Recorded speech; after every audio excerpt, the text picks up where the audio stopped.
నా పెద్దవారికి నాతోటి వారందరికీ ప్రభు అయిన యేసుక్రీస్తు నామములో వందనాలు చెల్లించుకుంటున్నాను. దేవుడు నాకు ఇచ్చిన ఈ అవకాశాన్ని బట్టి నేను అర్హత లేని దానిని అయినప్పటికీ మరొక సంవత్సరం మీతో నన్ను ఈ మాట పంచుకోవడానికి దేవుడు ఇచ్చిన అవకాశాన్ని బట్టి ప్రత్యేకంగా ఆయనకు వందనాలు చెల్లించుకుంటూ ఉన్నాను.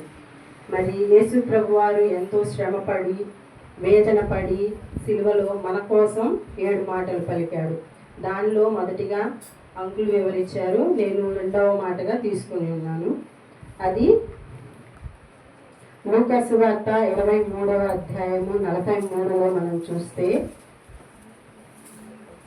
అందుకాయన వానితో, నేడు నీవు నాతో కూడా పరదైసులో ఉండువని నిశ్చయముగా నీతో చెప్పుచున్నానని. దేవుడు ఈ మాట ఎవరితో అంటున్నాడు? ఇరువైపులా ఇద్దరిని దొంగలను, దేవునికి ఇరువైపులా 2 దొంగలను సిలువ వేయబడ్డారు. కానీ యేసుకు ఆ దొంగలకి మట్టికి చాలా తేడా ఉంది. యేసు ప్రభు ఈ భూమి మీదకి ఎందుకు వచ్చారు? మనల్ని రక్షించడానికి వచ్చాడు. 1 తిమోతి 1:15లో మనం చూస్తే, పాపులను రక్షించడానికి క్రీస్తు ఈ లోకమునకు వచ్చెను అని రాయబడింది. పాపులను రక్షించడానికి యేసు ప్రభు వారు వచ్చి ఉన్నారు. అయితే ఆ పక్కన సిలువ వేయబడ్డ వారిద్దరు కూడా చాలా పెద్ద దొంగలు అనమాట. ఆ దొంగల్లో మనం చూస్తే మొదటి వ్యక్తిని అంటే యేసును దూషించాడు కాబట్టి ఆయన గురించి ఎక్కువ రాయబడలేదు. కానీ రెండవ వ్యక్తి కనుక మనం చూస్తే, ఆ దూషించిన వ్యక్తిని ఏమంటున్నాడు? మనం పైన చదివితే, వేలాడదీయబడిన ఆ నేరస్తుల్లో ఒకడు ఆయనను 39లో ఆయనను దూషించుచు, నీవు క్రీస్తువు కదా, నిన్ను నీవు రక్షించుకొను, మమ్మును కూడా రక్షించుమని మొదటి వ్యక్తి యేసు ప్రభుని దూషిస్తున్నాడు. నువ్వు క్రీస్తువు కదా, అనేక ఆశ్చర్య క్రియలు చేసావు కదా ఈ భూమి మీద, ఫస్ట్ నీవు రక్షించుకో, తర్వాత మమ్మల్ని కూడా రక్షించు అని చెప్పేసి మొదటి వ్యక్తి అంటూ ఉన్నాడు అనమాట. తర్వాత ఈ రెండో వ్యక్తి అయితే అతన్ని గద్దించాడు.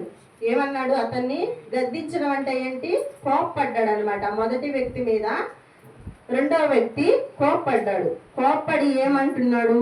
ఇది మనకి న్యాయమే, మనం అదే శిక్షా విధిలో ఉన్నాం కాబట్టి, అంటే మనం ఇంకా దొంగ పనులు చేస్తూ ఉన్నాం కాబట్టి ఇది మనకి న్యాయమే.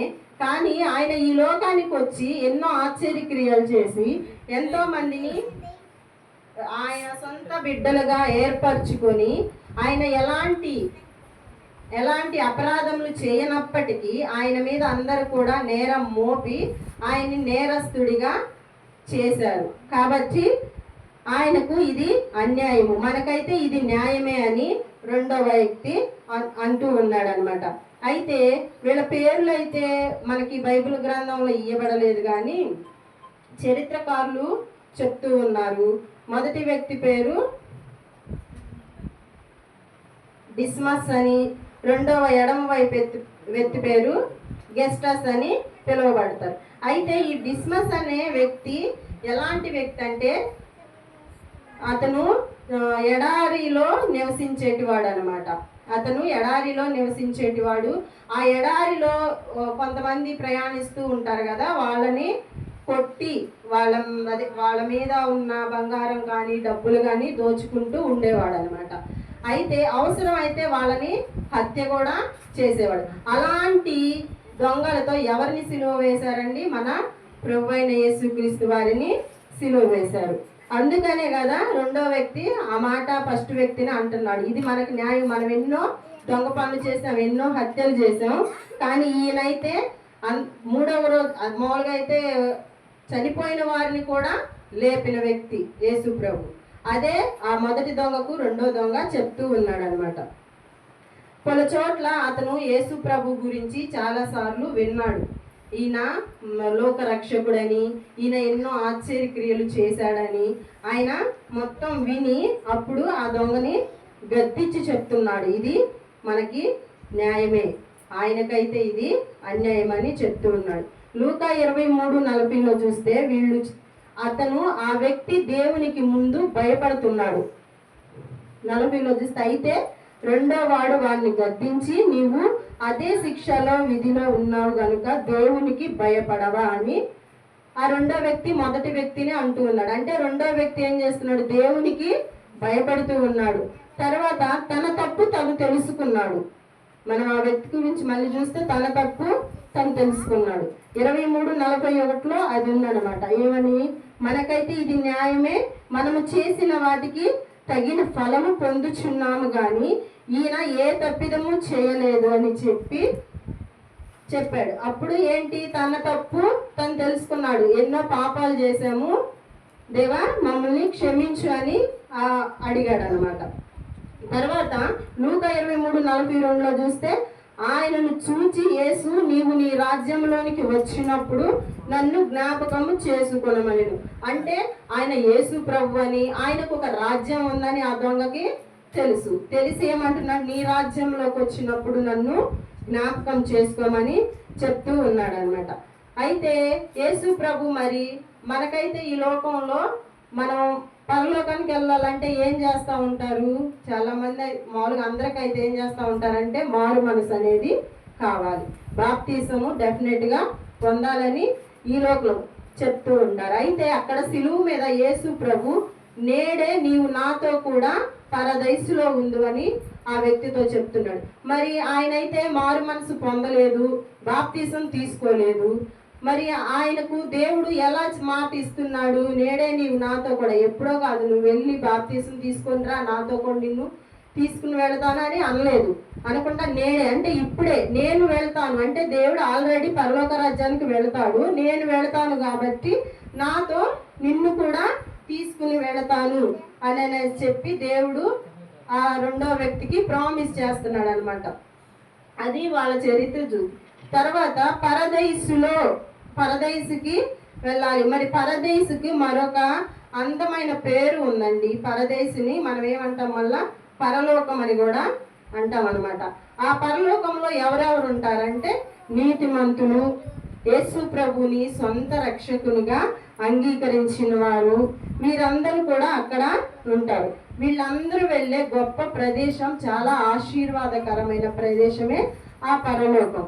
అయితే ఆ పరలోకం చేరాలంటే మనకి ముందు మారు మనసు కావాలి, దేవుణ్ణి గుర్తెరిగి దేవుని యందు భయభక్తులు కలిగి మనందరం కూడా ఉండాలి. మరి ఇక్కడ యేసు ప్రభు ఆ దొంగకు చెప్పాడు, ఏమని? నీవు నాతో కూడా పరదేశిలో ఉంటావని చెప్పాడు. ఆ మాట పలికినప్పుడు ఆ దొంగ ఎంత సంతోషించుంటాడు చెప్పండి. మరి తోటి దొంగ దూషిస్తున్నప్పటికీ కూడా అతనిని గద్దించి ఆ యొక్క చివరి క్షణంలో యేసు ప్రభు అంత బాధ పొందుతూ కూడా నాకెందుకులని వదిలేడు. అప్పటి వరకు ఎంతో మందికి రక్షకునిగా నిలిచి ఎంతో మందికి బాప్తీసాలు ఇచ్చి యేసు ప్రభు వైపుకి తిప్పుకున్నాడు. కానీ చివరి క్షణంలో ఇంకా కొంత సమయంలోనే, కొన్ని గంటల్లోనే ప్రాణం పోయిద్దని తెలిసినప్పటికీ కూడా ఏం చెప్తున్నాడు?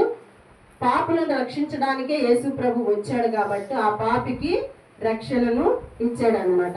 మరి యేసు ప్రభు అతన్ని కూడా తీసుకొని యేసు ప్రభుతో పరలోక రాజ్యానికి వెళ్తాడు.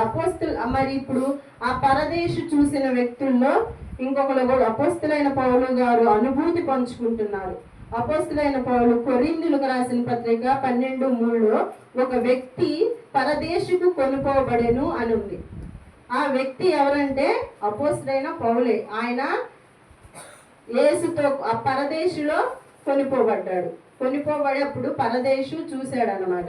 తర్వాత మనం వాటిలో సమగ్రత కలిగి ఉండాలి. సమగ్రత అంటే వినయం కలిగి ఉండాలి.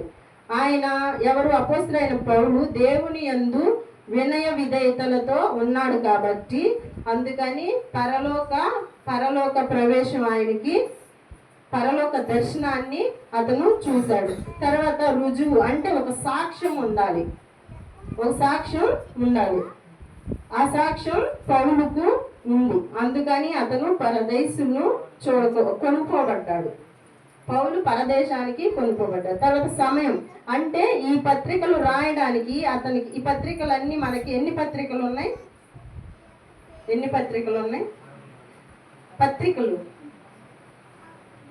పత్రికలు అపోస్తుల కార్యము, అక్కడి నుంచి ప్రకటన గ్రంథం దాకా మనకి పత్రికలే. ఆ పత్రికలన్నీ రాసింది ఎవరు? అపోస్తుడైన పౌలు గారు.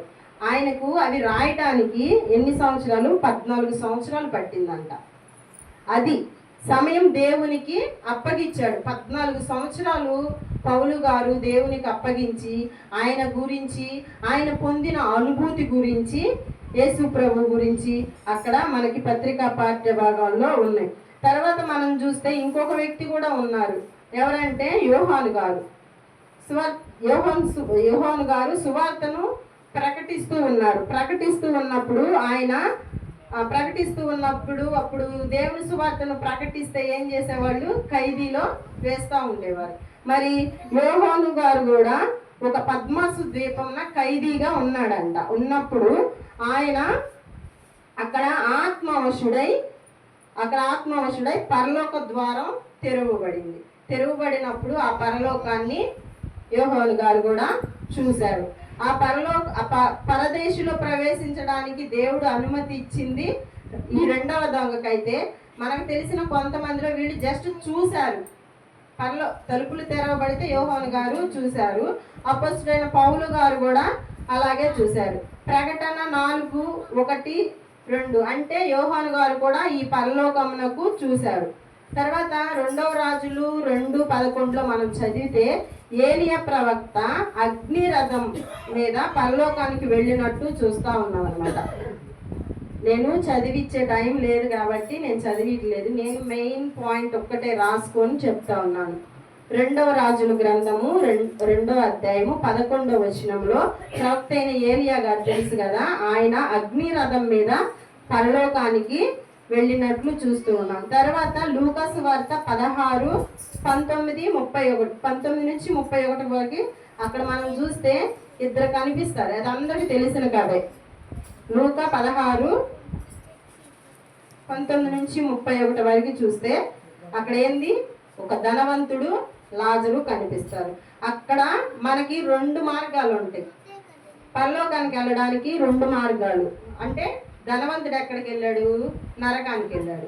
లాజరు ఎక్కడికి వెళ్ళారు? యెహోవా దేవుని దగ్గరికి వెళ్ళాడు అనమాట. అంటే నీతిమంతులు పరలోకానికి, పాపులు నరకానికి వెళ్తూ ఉంటారు. మరి పాపం చేసిన వారు చాలా మంది ఉన్నారు, కానీ ఆయన్ని ఎంతమంది క్షమాపణ కోరుచున్నారు? యేసయ్యా మేము పాపం చేసాం, మమ్మల్ని క్షమించండి అని ఎంతమంది కోరుచున్నారు? అలా కోరుతా ఉన్నట్లయితే వారు దేవుడు నిజంగా క్షమిస్తే వారందరూ కూడా పరలోకానికి వెళ్తున్నారు. పాపాలు చేస్తూ ఉన్నారు కానీ ఆయన అడగటం లేదు.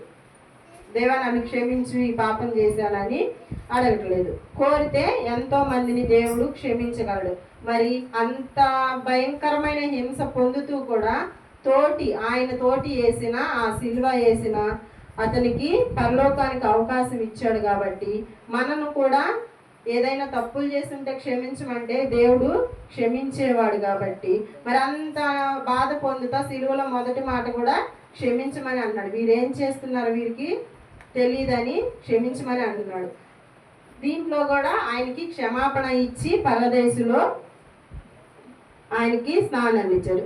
చివరి క్షణంలో కూడా ఆయన అంత బాధపడుతూ కూడా ఏదో ఒక పాపిని రక్షించాలి అన్న ఆతృతతోనే యెహోవా దేవుడు అప్పగించిన పని నేను పూర్తి చేయాలి అని చివరి క్షణంలో కూడా ఒక పాపిని రక్షించాడు అనమాట.